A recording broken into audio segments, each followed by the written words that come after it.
हरे कृष्णा। ओम नमः शिवाय। प्रिय भक्तगणों, आज कृष्ण पक्ष आश्विन माह की दशमी एवं एकादशी तिथि दोनों है, इसलिए आज एकादशी श्राद्ध है। मान्यता है कि इस दिन श्राद्ध पक्ष की पौराणिक कथाओं को सुनने से पितरों को मोक्ष प्राप्त होता है। साथ ही कथा को सुनने वाले को भी पुण्य फल की प्राप्ति होती है। पितृपक्ष में पड़ने वाली ये दशमी एवं एकादशी तिथि का बड़ा ही विशेष महत्व होता है, जो साल में एक बार आता है। ये दिन पितरों के तर्पण, दान, गंगा स्नान के लिए अति उत्तम होता है। तो आज मैं सुना रही हूँ श्राद्ध एकादशी की बड़ी ही दुर्लभ एवं पवित्र कथा। आप सभी भक्तगण इस पवित्र कथा को बड़ी ही श्रद्धा और प्रसन्नचित मन से सुनिएगा। असुर, दानव, राक्षस, दैत्य आदि को हमेशा अपवित्र माना जाता है। एक असुर ऐसा भी था जिसकी तपस्या से खुश होकर श्रीहरि ने उसे सभी तीर्थों से अधिक पवित्र और पावन बना दिया। कैसे एक असुर का शरीर बन गया पावन तीर्थ स्थान। एक समय की बात है, एक असुर था गयासुर। गयासुर भगवान श्री हरि को प्रसन्न करने के लिए घोर तप करने लगा। उसके तप के प्रभाव से सभी देवी देवता परेशान हो जाते हैं। वे सभी देवता भगवान विष्णु के पास जाते हैं और उनसे प्रार्थना करने लगते हैं कि वे गयासुर के तप के कारण हो रही समस्या का कोई समाधान निकालें। वे सभी दयनीय स्थिति दिखाते हुए श्रीहरि से अपनी रक्षा करने को कहते हैं। श्रीहरि देवताओं को आश्वस्त करते हैं और कठोर तप कर रहे गयासुर के सामने प्रकट हो जाते हैं। अपने सामने अपने आराध्य को देखकर गयासुर भाव विभोर हो जाता है। भगवान उसकी तपस्या से प्रसन्न होकर उसे वरदान मांगने को कहते हैं। इस पर असुर उनसे कहता है, भगवान, आप मुझे ऐसा वरदान दें कि मैं सभी तीर्थों से भी अधिक पवित्र हो जाऊं। भगवान गयासुर को ऐसा ही हो ये कहकर मनोवांछित वरदान दे देते हैं, जिससे देवताओं की परेशानी समाप्त हो जाए। लेकिन ये क्या, गयासुर को प्राप्त इस वरदान के कारण पृथ्वी सूनी होने लगी। जो भी व्यक्ति उस असुर का दर्शन करता वह मोक्ष प्राप्त कर भगवान के समीप पहुंच जाता। ऐसे में पापी मनुष्य भी उस असुर का दर्शन कर लेते तो वह सभी पापों से मुक्त होकर मोक्ष प्राप्त कर लेते। ये सब देखकर सभी देवता आदि ब्रह्मा जी के साथ श्रीहरि के पास जाते हैं और उनसे कहते हैं कि गयासुर को प्राप्त वरदान के कारण सारी पृथ्वी सूनी हो रही है। इस पर विष्णु जी ब्रह्मा जी से कहते हैं कि वे सभी देवताओं को लेकर गयासुर के पास जाएं और उससे एक यज्ञ करने के लिए पवित्र भूमि मांग लें। ब्रह्मा जी विष्णु जी से आज्ञा लेकर गयासुर के पास जाते हैं और उससे यज्ञ भूमि बनाने के लिए उसके पावन शरीर की मांग करते हैं। गयासुर खुशी खुशी अपने शरीर को यज्ञ भूमि के लिए देने को तैयार हो जाता है। ब्रह्मा जी उसके मस्तक पर यज्ञ आरंभ करते हैं और जैसे ही यज्ञ में पूर्णाहुति देने का समय आता है तो गयासुर का शरीर चंचल हो जाता है। यज्ञ के समय वह विचलित होने लगता है। ये देखकर भगवान विष्णु धर्म को बुलाते हैं और उनसे देवमयी शिला को गयासुर के शरीर पर रखने को कहते हैं। प्रिय भक्तगणों, देवमयी शिला और कोई नहीं बल्कि धर्म और उनकी पत्नी धर्मवती की पुत्री धर्मव्रता है। धर्मव्रता का विवाह ऋषि मरीचि से हुआ था। अज्ञानवश ऋषि मरीचि ने अपनी पत्नी को सेवा से विमुख होने के कारण शिला होने का शाप दे दिया था, परंतु कठोर तपस्या कर धर्मव्रता ने श्रीहरि से कहकर इस शाप को भी वरदान में बदल दिया। अब आगे देखिए, जब श्रीहरि के कहने पर इस शिला को गयासुर के शरीर पर रखा गया तो उसके बाद भी गए का शरीर हिलता ही रहा। ये देखकर अन्य देवताओं के साथ रुद्र और ब्रह्मा जी भी उस शिला पर जा बैठे, लेकिन शिला का हिलना बंद नहीं हुआ और वह देवताओं को भी अपने साथ हिलाने डुलाने लगा। इसके बाद सभी देवता परेशान होकर श्री विष्णु की शरण में पहुँचे और गयासुर के शरीर को स्थिर रखने में उनसे सहायता मांगने लगे। देवताओं की प्रार्थना सुनकर स्वयं श्रीहरि यज्ञ के स्थान पर पहुँचे। वे अपने गदाधारी रूप में वहां पर शिला और असुर दोनों को स्थिर रखने के लिए विराजमान हो गए। उनके हाथ में पकड़ी हुई गदा को आदि गदा और उनके इस स्वरूप को आदि गदाधर भी कहा जाता है। श्रीहरि के वहां स्थित होने पर गयासुर भी स्थिर हो गया। उसने देवताओं से कहा कि उन्होंने इतना उपक्रम क्यों किया। अगर भगवान श्रीहरि उसे कह देते तो वह पहले ही अपना शरीर स्थिर कर देता। अब क्योंकि उसे शिला से दबाया गया है, इसलिए उसने देवताओं से एक वरदान मांगा। इस पर देवताओं ने कहा कि क्योंकि तीर्थ स्थान के लिए उसके शरीर को स्थिर किया गया है, इसलिए सभी देवताओं के साथ श्रीहरि, ब्रह्मा और शिव तीनों ही यहाँ निवास करेंगे। इस स्थान की प्रसिद्धि सभी तीर्थों से बढ़कर होगी और पितृ आदि के लिए भी यह क्षेत्र ब्रह्मलोक प्रदान करने वाला होगा। ये कहकर सभी देवी देवता वहां वास करने लगे और गयासुर का शरीर एक पवित्र और पावन तीर्थ स्थान बन गया, जो पितरों को मोक्ष प्रदान करता है। आज भी माना जाता है कि गयासुर को प्राप्त वरदान के कारण ये क्षेत्र सभी तीर्थों में सबसे अधिक पवित्र और पावन है। साथ ही साथ जो भी व्यक्ति यहाँ आकर अपने पितरों की शांति के लिए तर्पण करता है, उसके पितरों को ब्रह्मलोक की प्राप्ति होती है। प्रेम से बोलिए जय श्री हरि, ओम नमः शिवाय। प्रिय भक्तगणों, अब आइए सुनते हैं दूसरी कथा।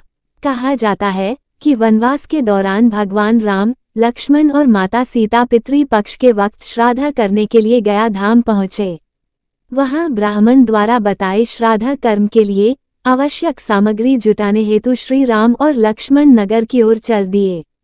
ब्राह्मण देव ने माता सीता से आग्रह किया कि पिंडदान का समय निकलता जा रहा है।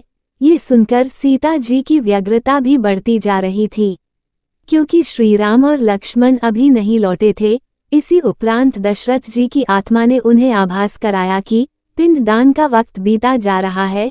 ये जानकर माता सीता असमंजस में पड़ गई।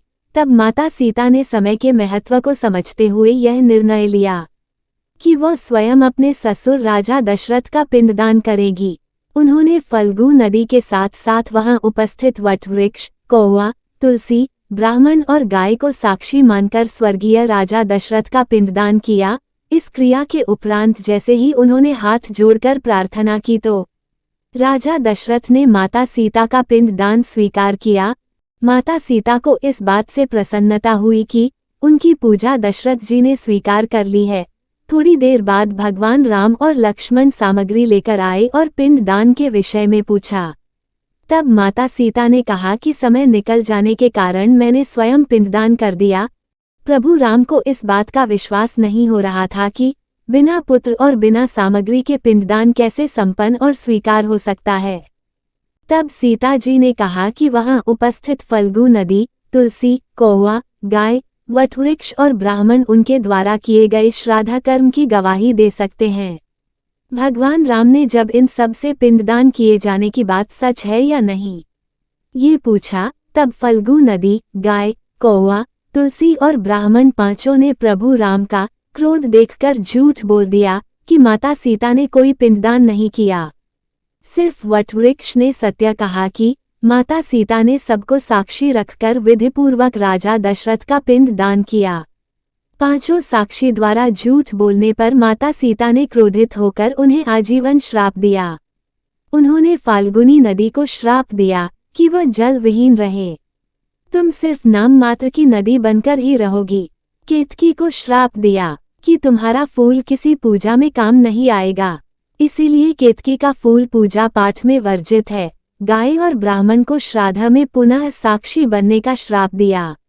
वहीं सच बोलने पर माता सीता ने वट वृक्ष को आशीर्वाद दिया कि उसे लंबी आयु प्राप्त होगी और वह दूसरों को छाया प्रदान करेगा तथा पतिव्रता स्त्री उनका स्मरण करके अपने पति की दीर्घायु की कामना करेगी। प्रिय भक्तगणों, तो इस प्रकार माता सीता ने अपने ससुर राजा दशरथ का पिंडदान गया में किया था और उनको मोक्ष प्रदान किया था। प्रेम से बोलिए जय श्री हरि, ओम नमः शिवाय। प्रिय भक्तगणों, अब आइए सुनते हैं तीसरी कथा। पितृपक्ष की पौराणिक कथा के अनुसार जोगे तथा भोगे दो भाई थे। दोनों अलग अलग रहते थे। जोगे धनी था और भोगे निर्धन। दोनों में अत्यंत प्रेम था। जोगे की पत्नी को धन का अभिमान था, किंतु भोगे की पत्नी बड़ी सरल हृदय की थी। पितृपक्ष आने पर जोगे की पत्नी ने उससे पितरों का श्राद्ध करने के लिए कहा तो जोगे इसे व्यर्थ का कार्य समझकर टालने की चेष्टा करने लगा, किंतु उसकी पत्नी समझती थी कि यदि ऐसा नहीं करेंगे तो लोग बातें बनाएंगे। फिर उसे अपने मायके वालों को दावत पर बुलाने और अपनी शान दिखाने का यह उचित अवसर लगा। अतः वह बोली, आप शायद मेरी परेशानी की वजह से ऐसा कह रहे हैं, किंतु इसमें मुझे कोई परेशानी नहीं होगी। मैं भोगे की पत्नी को बुला लूंगी, दोनों मिलकर सारा काम कर लेंगी। फिर उसने जोगे को अपने मायके न्योता देने के लिए भेज दिया। दूसरे दिन उसके बुलाने पर भोगे की पत्नी सुबह सवेरे आकर काम में जुट गई। उसने रसोई तैयार की, अनेक पकवान बनाए, फिर सभी काम निपटाकर अपने घर आ गई। आखिर उसे भी तो अपने घर पर पितरों का श्राद्ध तर्पण करना था। इस अवसर पर न जोगे की पत्नी ने उसे रोका, न वह रुकी। शीघ्र ही दोपहर हो गई। दोपहर के समय पितर भूमि पर उतरे। जोगे भोगे के पितर पहले जोगे के यहाँ गए तो क्या देखते हैं कि उसके ससुराल वाले वहाँ पहले ही भोजन पर जुटे हुए हैं। निराश होकर वे भोगे के यहाँ गए। वहाँ क्या था, मात्र पितरों के नाम पर अगियारी दे दी गई थी। पितरों ने उसकी राख चाटी और भूखे ही नदी के तट पर जा पहुँचे। थोड़ी देर में सारे पितर इकट्ठे हो गए और अपने अपने यहाँ के श्राद्धों की तारीफ करने लगे। जोगे भोगे के पितरों ने भी अपनी आपबीती सुनाई। फिर वे सोचने लगे, अगर भोगे समर्थ होता तो शायद उन्हें भूखा न रहना पड़ता, मगर भोगे के घर में तो 2 वक्त की रोटी भी खाने को नहीं थी। यही सब सोचकर उन्हें भोगे पर दया आ गई। अचानक वे खुशी से नाच नाचकर गाने लगे, भोगे के घर धन हो जाए, भोगे के घर धन हो जाए। अब सांझ होने को हुई। भोगे के बच्चों भी भूखे थे, उन्हें भी कुछ भी खाने को नहीं मिला था। उन्होंने माँ से कहा, माँ हमें भूख लगी है, कुछ खाने को दे दो। अब देखिए भोगे के घर में तो रोटी का एक टुकड़ा भी नहीं था। उन्हें टालने के लिए भोगे की पत्नी ने कहा, जाओ, आंगन में हौदी औंधी रखी है, उसे जाकर खोल लो और जो कुछ मिले बांटकर खा लेना। बच्चे वहां पहुंचे तो देखते हैं कि हौदी मोहरों से भरी पड़ी है। वे दौड़े दौड़े माँ के पास पहुंचे और उसे सारी बातें बताईं। आंगन में आकर भोगे की पत्नी ने ये सब कुछ देखा तो वह भी हैरान रह गई। प्रिय भक्तगणों, इस प्रकार भोगे भी धनी हो गया, मगर धन पाकर वह घमंडी नहीं हुआ। दूसरे साल का पितृपक्ष आया। श्राद्ध के दिन भोगे की पत्नी ने 56 प्रकार के व्यंजन बनाए। ब्राह्मणों को बुलाकर श्राद्ध किया, भोजन कराया, दक्षिणा दी। जेठ जेठानी को सोने चांदी के बर्तनों में भोजन कराया। इससे पितर बड़े प्रसन्न तथा तृप्त हुए। हे पितृदेव, हे श्री हरि, जिस प्रकार भोगे को धन हुआ उस प्रकार सबको धन देना। इस कथा को कहने वाले, सुनने वाले तथा हुंकार भरने वाले को देना। सबके पितर उन्हें तृप्त करे, यही आशीर्वाद देना। ओम नमः शिवाय। प्रिय भक्तों, अब आइए सुनते हैं चौथी कथा। एक समय की बात है, 2 भाई बहन थे। दोनों का विवाह हो चुका था और दोनों के 2 बेटे थे। बहन विधवा हो चुकी थी और अपने भाई के घर में रहती थी। इस बात से उसकी भाभी बहुत नाराज रहती थी। ऐसे ही पितृपक्ष आया तो भाई बोला, मैं पितरों के तर्पण और पिंडदान के लिए गंगा जी जा रहा हूँ। ऐसा कहकर वो गंगा जी के लिए चला गया। भाई के जाते ही भाभी ने बाहर खेत में नंद और उसके बच्चों के लिए झोपड़ी डलवा दी। अपने बच्चों के साथ वो झोपड़ी में रहने लगी। सुबह शाम भाई के घर जाकर घर का सारा काम कराती थी। बदले में भाभी बचा खुचा उसे खाने को दे देती थी। जब भी वह भाभी के घर से आती तो आटा छानने वाला कपड़ा अपने साथ ले आती थी। घर आकर उस आटे में सने कपड़े को पानी में घोलकर चूल्हे पर चढ़ाकर उसे पकाकर बच्चों को देती और कहती, खीर है खा लो। ऐसे ही समय बीतने लगा। एक बार भाभी ने उसे कपड़ा ले जाते देख लिया तो बोली, बाई जी, आटा छानने का कपड़ा कहाँ ले जा रही हो, इसे यहीं छोड़कर जाया करो।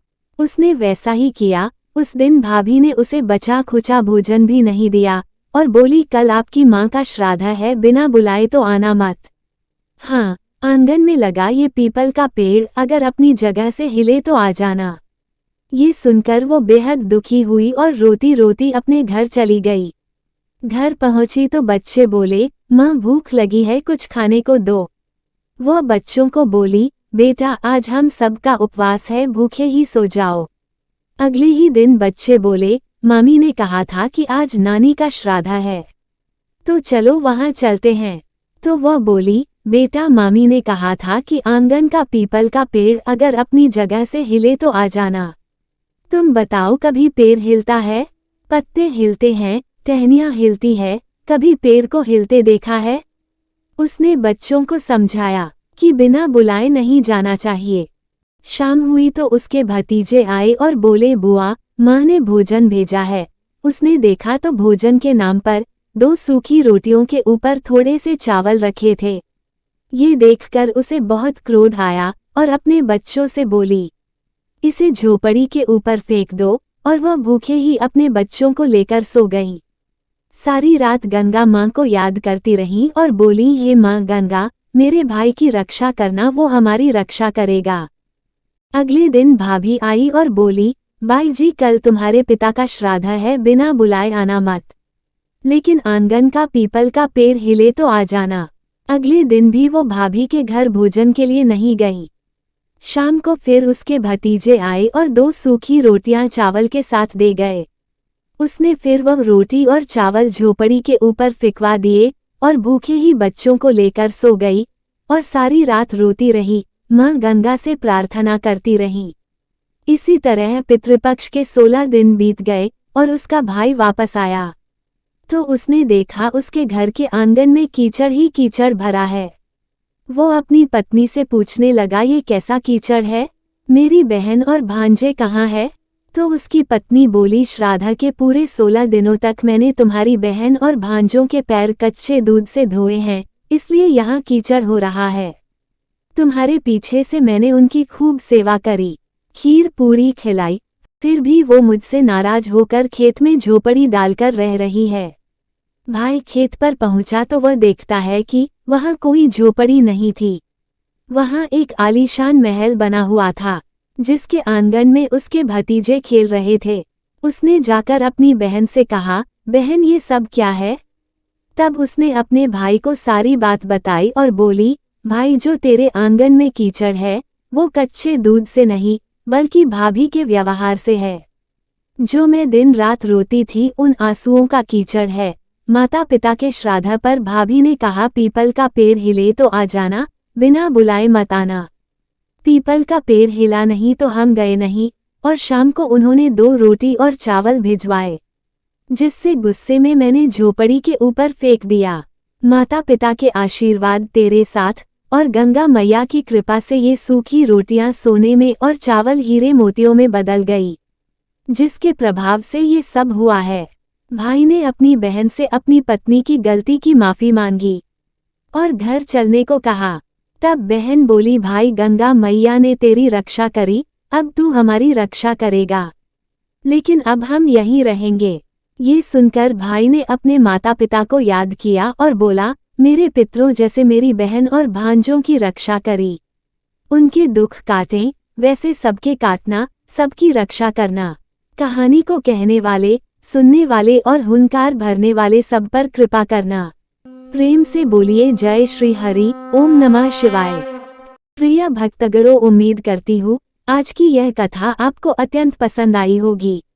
अगर यह कथा पसंद आई हो तो वीडियो को एक लाइक जरूर करें। आपका एक लाइक हमारे लिए बहुत मायने रखता है। आपका जीवन मंगलमय हो, इसी कामना के साथ विदा लेते हैं। मिलते हैं नेक्स्ट वीडियो में, तब तक के लिए धन्यवाद।